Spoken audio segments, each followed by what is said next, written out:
Thanks to Shane. Okay, let's get to our panel. Joining us from Boston is Myung-koo Kang. He is Professor of Political Science at Baruch College, and he is an expert on Korean political issues. Also joining us from Beijing is Qinduo Xu. He is a Senior Fellow at the Pangoal Institution. And with us from St. Louis, Missouri, is Zhao Ma. He is an Associate Professor of Modern Chinese History and Culture at Washington University. And joining us via Skype from Washington is Jenny Town. She is a research analyst at the Stimson Center, and she's a former assistant director of the U.S. Korea Institute. Welcome to all of you from the show. Jenny, you also run 38 North, which everyone who watches the Korean Peninsula knows is a key source of information. What are you making of this quite historic summit so far? Well, I think there was significant progress on the inter-Korean agenda, and I think the military measures and the military agreement on demilitarization of the DMZ and reducing tensions on the peninsula is really working, a step-by-step process to help transform the inter-Korean relationship into one that is more conducive to a peaceful arrangement. I think people are a little bit making too much, though, of what happened on the denuclearization front, because certainly there was the confidence-building measure of being of stating that they were going to shut down dismantle the launch pad there, as well as the engine test stand, which they've already started doing. But the promise to do the commitment to Yongbyon is still conditional, and it's reiterating that that North Korea is not doing this as a unilateral process, but that the U.S. has to play its role too if we really want to move forward. Thanks for that, Myung-koo Kang. Mike Pompeo, the U.S. Secretary of State, rushed out afterwards and really sort of congratulated the two men and said that there had been a commitment for total denuclearization by the North, DPRK, by January 2021, which is when U.S. President Trump's first term would be over. Why this date? Oh, yeah. As far as I know, Kim Jong-un seems to send a letter to President Trump that within the first term of President Trump, he wants to complete, denuclearization. So at least, Secretary Pompeo's the congratulation and inviting the North Korean minister Lee Young-ho to New York last week and resuming the denuclearization talk between the two countries. I think it highlights the success of this summit meeting, because before the summit meeting, South Korean President Moon Jae-in, he expressed his desire that his primary goal through this summit meeting is to resuming or resuscitating the stalled negotiation between the United States and North Korea. So I think so far the summit meeting and the U.S. reaction and President Trump's relatively positive, his expression tremendous progress, and also President Trump highlighted that final negotiations. It depends on the final negotiations. So we need to see whether North Korea and the United States can agree, concrete time plan and concrete measures in regard to denuclearization. But at least so far, the summit meeting seems to have been very successful.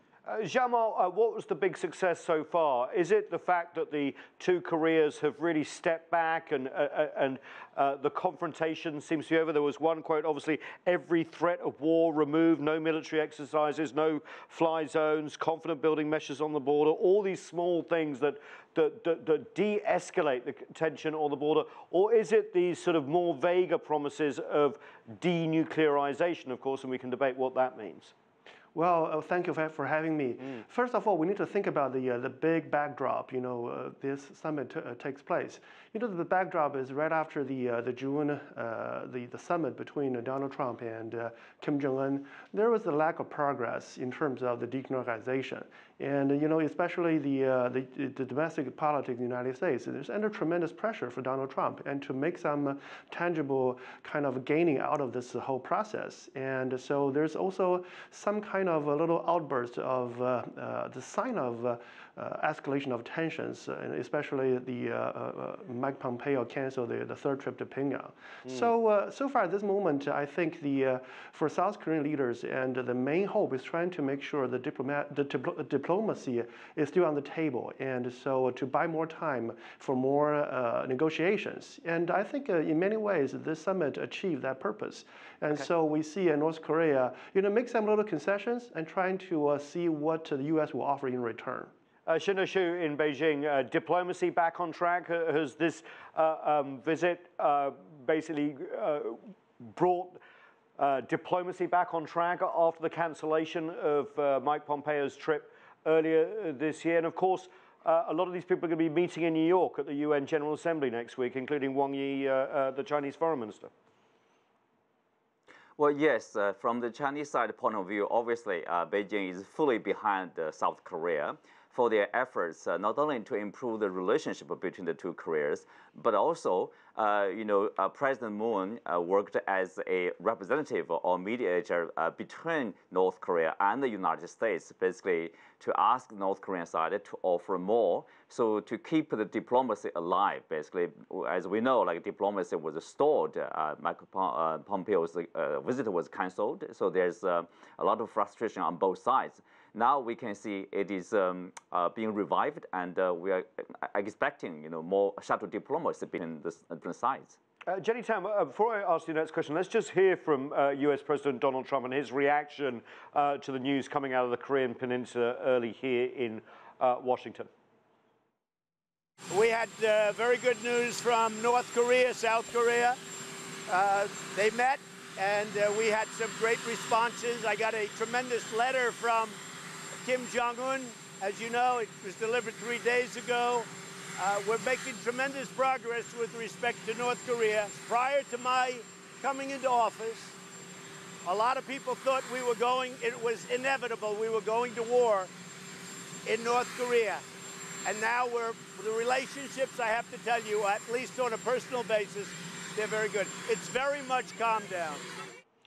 Jenny, a lot to unpack there, and I was just reminded a year ago, of course, we come at the UN General Assembly, when we had Rocket Man and Fire and Fury, so that is definitely rhetorical progress, but there are also different views about a timeline here. We heard Mike Pompeo talking about North Korea has committed to denuclearization by the end of, by January 2021, but then you have the National Security Advisor here in Washington, John Bolton, saying that all the missiles should have been on a ship within a year. What's going on here? There's no clarity on this, and I think we need to be careful because if you look at Secretary Pompeo's remarks even this evening, I think there's some misinterpretation of what happened, or there's certainly elements in his statement that were not in the agreement itself. And I think we run into this problem of having unrealistic expectations as to what has actually been committed, and then what that timeline is. And certainly North Korea, I think, needs Trump as much as Trump needs North Korea, a win on North Korea, because, I think Kim Jong-un understands that it takes this sort of untraditional, unconventional president to move this relationship in a different direction than what it has been under more traditional politicians. But if Secretary Pompeo, if the President Trump believes that North Korea, for instance, has already committed to closing down Yongbyon, this is the wrong interpretation, because that's not what the agreement says. The agreement says it's willing to do measures like that if the U.S. does their part as well. And I think this is where we really run into a problem where it's great that they're energized to get back to the negotiating table, but they have to have some precision as to what has actually been committed in order to have the right expectations and be able to measure what progress actually means. Jenny, can I follow up, because you talked about Yongbyon, but there's also this other pledge of Tongchang-ri, which is widely thought to be a launch site for satellites, and DPRK has said, look, we'll dismantle this in front of international observers. That's something that the US had wanted, right? Well, it's not, the highest priority for the U.S., of course, but it is significant in the fact that North Korea has always considered this to be a civilian space program and a civilian facility. And so for them to be willing to put their civilian space program on the table, this actually closes one of the loopholes that North Korea has exploited in the past of this distinction between rocket launches, satellite launches, and missile tests. So, this is what derailed the Leap Day agreement back in 2012, and has been a problem in the past that North Korea has not been not been willing to put on the table. And so this is a good confidence building measure.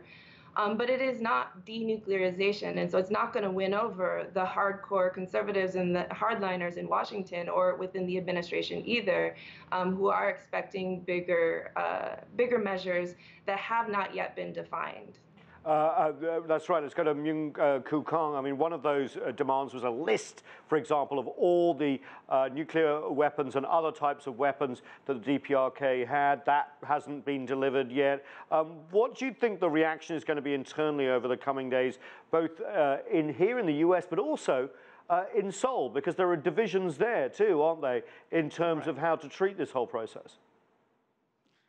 I mean, here in the United States, I mean, expectation about the complete denuclearization in the coming years seems to be, most people are really pessimistic, and that to a certain degree, it's quite understandable, because we have different conceptions and then views about, complete denuclearization. What does that mean, right?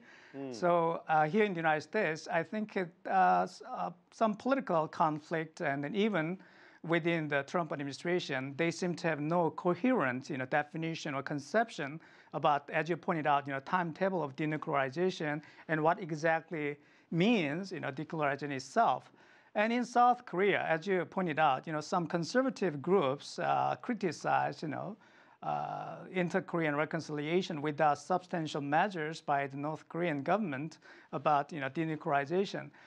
But I would say that substantial disarmament effort and then stopping any military hostile actions against each other, and then some potential economic cooperation between the two countries and improving inter-Korean relations will be overall, I think, would be welcomed in Seoul. And going back to your previous question to Jenny, let me add one thing. Sure. We need to ask, one fundamental question about, in regard to North Korean nuclear weapons and nuclear program itself. That is, what is the motivation of North Korean nuclear development? Is it for attacking the United States, or is it for self-defense kind of thing? And going back to that, simple but at the same very important fundamental question, I think a North Korean gesture to closing down the missile site, and then, of course, and closing down the Yongbyon nuclear complex in return for U.S., action for action kind of reciprocal, compensation thing.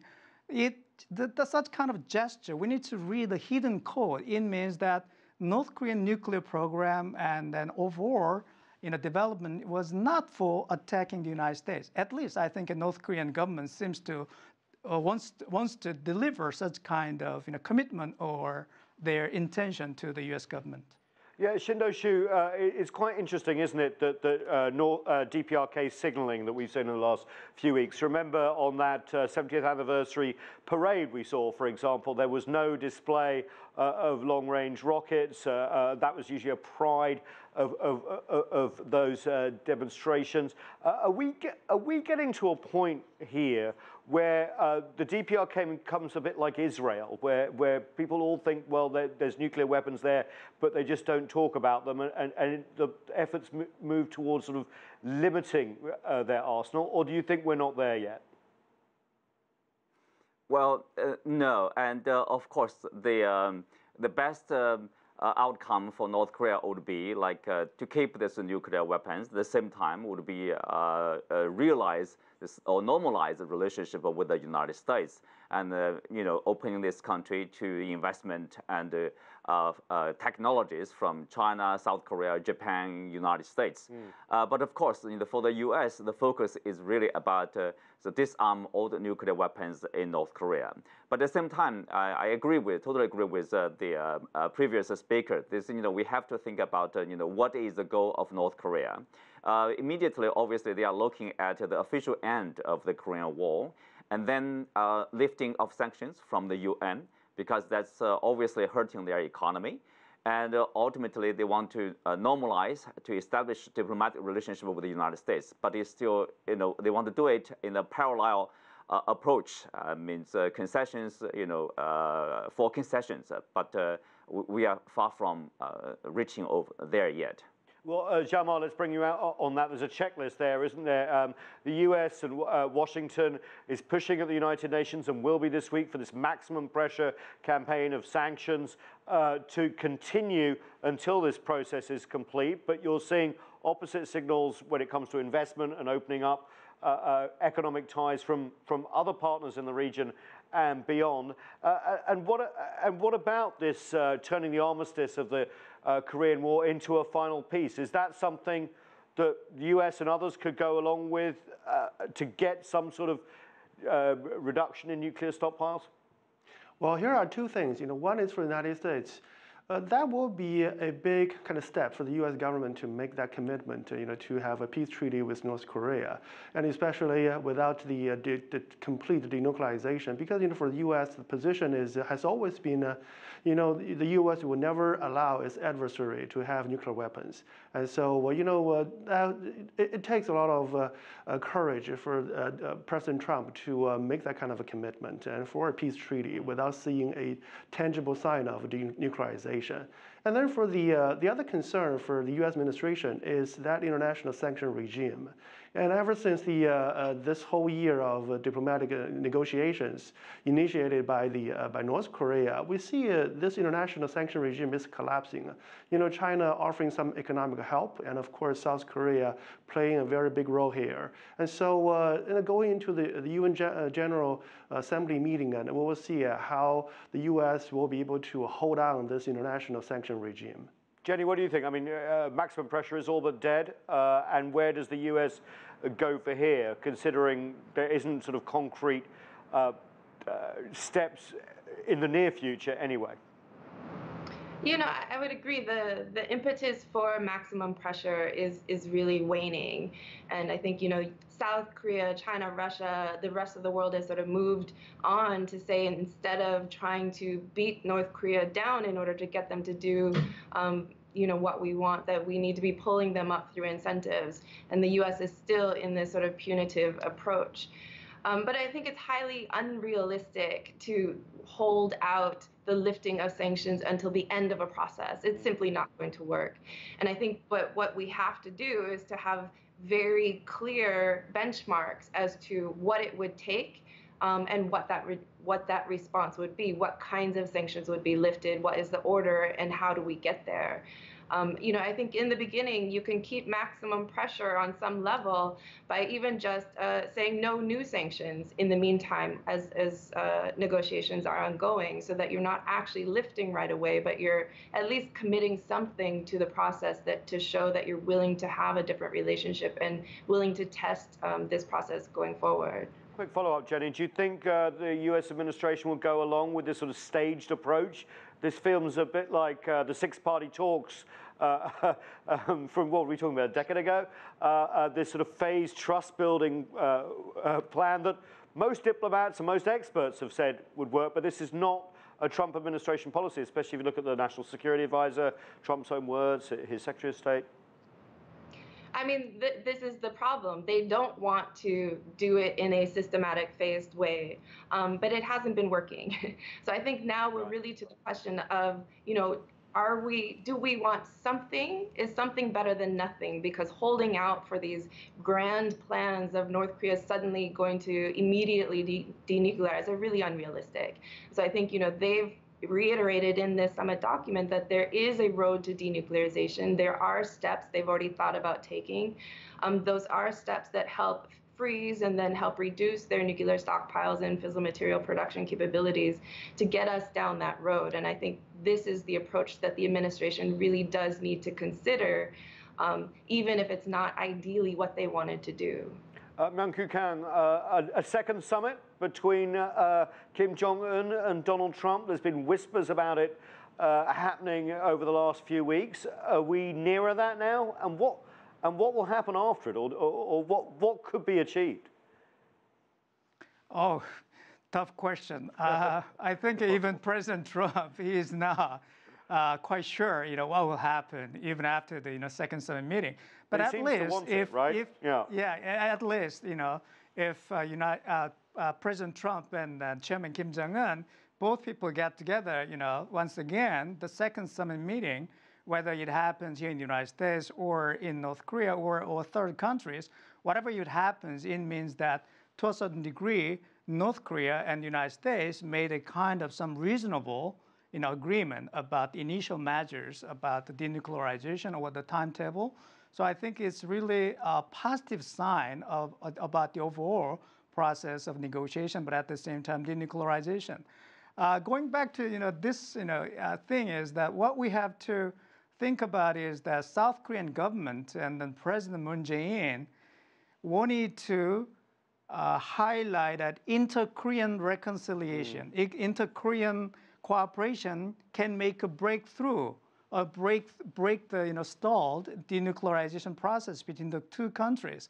So in that sense, we need to quite seriously think about that, 2 steps forward and 1 step backward. That kind of is still regarded as a kind of progress. So jig-jagging process is inevitable, but at the same time, the initial agreement between the United States and North Korea, the denuclearization agreement, will be the most critical and important agreement between the two countries, which will determine the all following negotiations or detailed interactions between the two countries. So it's very critical and it's very nagging and then really important. I mean, yes. Everybody is a little bit anxious. Yeah. Yeah, and it seems the Korean-led process, of course, is actually pulling the US along as well. It's very interesting. Qinduo Xu, let's just talk about China here, because as you know, the US and China are basically in essentially a trade war at the moment. US President Donald Trump has been quite open, saying, look, we needed them at the beginning of my administration to go along with North Korea. Let's hope they don't misbehave. He's used, these are not my words, they are his. How does Beijing and Washington deal with the situation that we have now after the summit? And also, let's be frank, Moscow too, very much involved. Yes, the goal of Beijing and Washington are actually the same. That is denuclearization in the Korean Peninsula. That remains unchanged. And I think there's somehow like a lack of understanding or mistrust on the Trump side. Given what he talked about, his suspicion about Beijing is doing something to sabotage his talks, his negotiation with North Korean side. No, but at the same time, Beijing plays a very important role that should not be underestimated, because 90% of North Korean foreign trade is with China. So that's critical in the whole process of negotiation. Yep. Jenny, I'm going to give you the last word, because you run this fantastic 38 North, which I can't get enough of. It's such great imagery and analysis. Where do we go from here? What's going to happen? And that's an unfair question, I know. The easy question, right? I do think there is going to be another summit. And I think, Kim Jong-un has really engineered now a very leader-driven process. And so I think they haven't had as much luck on the working level, the proposals being passed back and forth.